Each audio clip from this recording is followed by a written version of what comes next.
So last week, Romney-Santorum. This week, Romney-Paul. Is it a trend or just the early going? This is the CitizenLink report. Hi, I'm Stuart Shepard along with Tom Minnery, our executive director. Hi, Tom. Hello, Stuart. It's amazing how much difference a week can make. We have a new front runner. Let's take a look at him.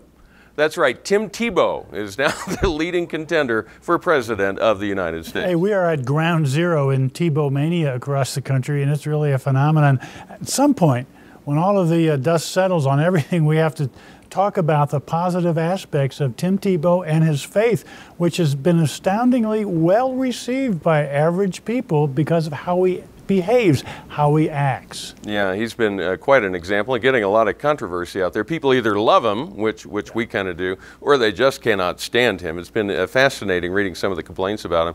And some of the atheist groups now are coming out and making comments about him, which I'm reading in the papers. It's like, you know, you might want to leave this one alone, at least until after the season. Hey, let's talk about New Hampshire. Former Massachusetts Governor Mitt Romney, no surprise here, came away as the clear winner in New Hampshire. What's that tell us? Well, he did, and I'm not intending this to be a Mitt Romney endorsement of any kind, but you have to talk plainly about the size and the scope of his win. He won nearly 40% in a highly divided Republican primary.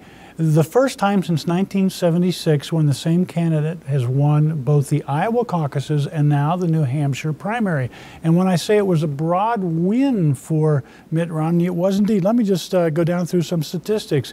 Mitt Romney won big among men. He won big among women. He won every age group except 18 to 29. Those went to Ron Paul. Those were probably independent college students who crossed over and registered to vote in this primary, probably because of what one has to describe as Ron Paul's anti-war views.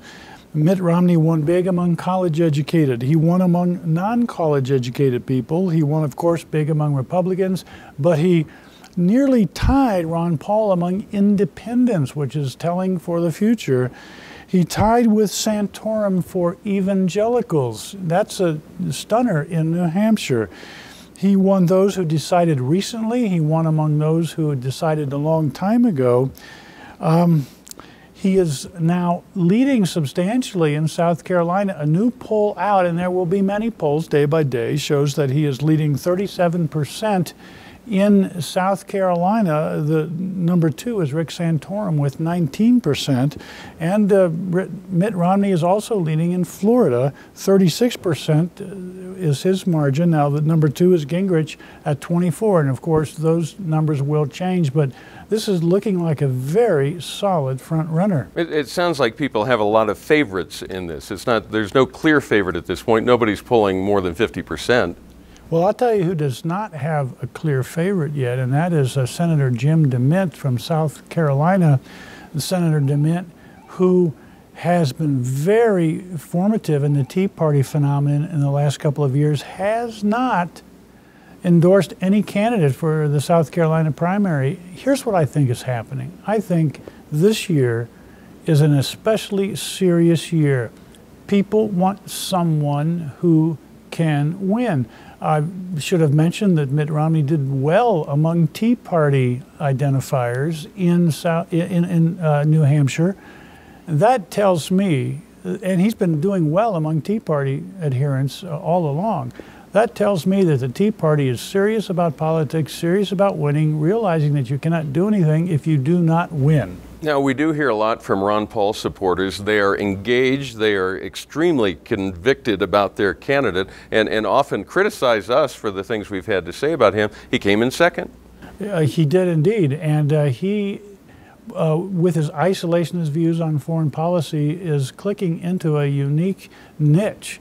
And I don't believe that he will be able to stay the course in the kind of numbers he's got, particularly as we get into the evangelically strong states of South Carolina and Florida, but we'll see what lies ahead. Former Senator Rick Santorum came in a virtual tie in Iowa. It's just a handful of votes between he and Mitt Romney. In New Hampshire, very different story. He came in fourth behind John Huntsman, if I remember right. That seems, well, I saw one media outlet that said that he was blasted back to reality. That seems a little premature to say that. Well, if there's any early primary state where an evangelical could be blasted back to reality, reality, it is New Hampshire, which does not have the kind of evangelical base that, of course, Iowa has and that South Carolina has. Yeah, and that shows a bit of a presumption about what the media thinks, what reality is. And we want to talk about that just a bit. I don't know how many of you got to watch the, what is this, the 807th Republican presidential debate over the past weekend. Now, don't be cynical. I think it was about the 17th. or so. But there was an interesting exchange. I want you to hear first the question. It was put on by ABC. One of their superstars, Diane Sawyer, presented a question. I like Diane Sawyer. She's from Kentucky. And she's a good journalist. But listen to how she couches this question. I would really love to be able to ask you what you would say personally sitting in your living rooms to the people who ask questions like this. This is from Phil in Virginia. Given that you oppose gay marriage, what do you want gay people to do who want to form loving, committed, long-term relationships? What is your solution? Now, answering that, Gingrich, Santorum, Romney all gave what I would characterize as solid answers about the importance of marriage to society, about how it's only between one man and one woman, and to change that changes the foundations of society, something that's universally accepted as an important part of society. Well, the panel kept pressing. Diane Sawyer kept pressing. This local newscaster from New Hampshire kept pressing until finally former House Speaker Newt Gingrich had had enough. I just want to raise, since we spent this much time on these issues, I just want to raise a point about the news media bias. You don't hear the opposite question asked. Should the Catholic Church be forced to close its adoption services in Massachusetts because it won't accept gay couples, which is exactly what the state has done? Should the Catholic Church be driven out of providing charitable services in the District of Columbia because it won't give in to secular bigotry? Should the Catholic Church find itself discriminated against by the Obama administration on key delivery of services because of the bias and the bigotry of the administration?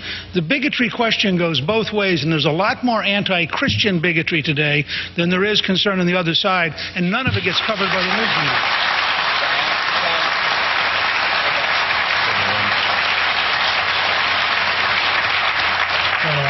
As you can tell, the people in this room feel that Speaker Gingrich is absolutely right, and I do too. And I was in a state where the Supreme Court stepped in and said marriage is a relationship required under the Constitution for people of the same sex to be able to marry.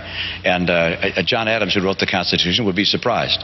And it did exactly as Speaker Gingrich indicated. What happened was Catholic Charities that placed almost half of all the adoptive children in our state was forced to step out of being able to provide adoptive services. And the state tried to find other places to help children. We have to recognize that this decision about what we call marriage has consequence which goes far beyond a loving couple wanting to form a long-term relationship. That they can do within the law now. Calling it marriage creates a whole host of problems for families, for the law, for the practice of religion, for education. Let me say this, 3,000 years of human history shouldn't be discarded so quickly. That's the best of Newt Gingrich in the 2012 presidential election cycle. We have seen many debates where Newt Gingrich has led the pack in carrying the fight right back to the media in a confident, understandable way.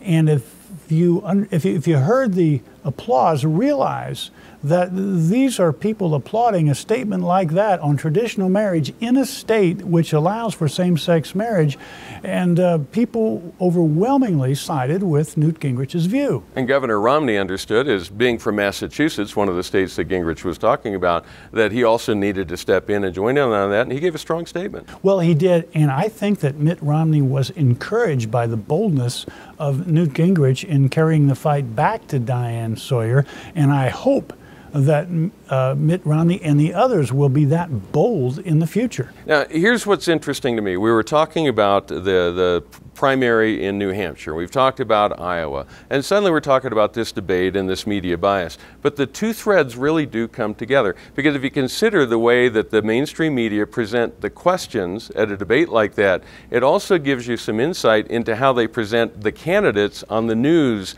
every day, no matter what the topic is, whether it's marriage or the environment or the economy or healthcare.